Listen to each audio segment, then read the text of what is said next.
If you're a science fiction lover, you may have heard the name Jerry Pournelle. He's written science fiction stories such as the Janissaries series and a collection of works that would eventually become The Prince. Earlier in his career, however, Pournelle showed his prowess for political prognostication.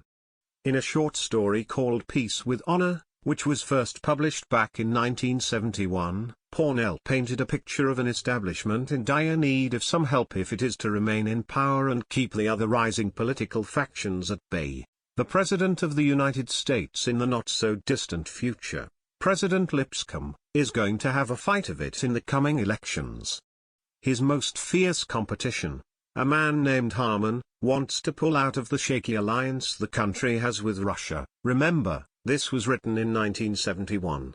Lipscomb and his following think this will lead to war, and want to win by any means necessary.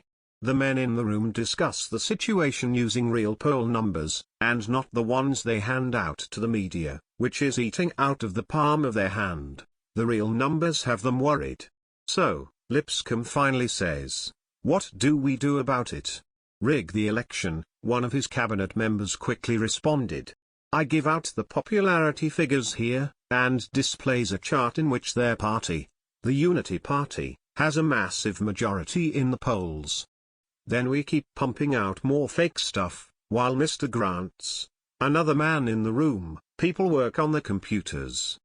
It's been done before. Does that sound at all familiar? Now, although the story is excellent and I highly recommend Pournelle's writings to anyone who enjoys a good science fiction read, there are plenty of things that have not come to fruition. But you have to remember, this is science fiction.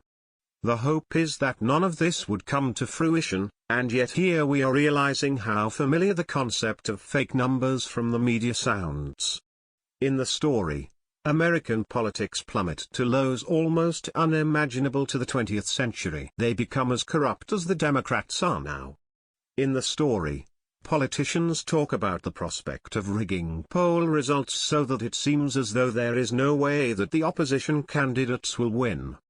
Remember what the polls said about the odds of President Donald Trump winning the 2016 general election.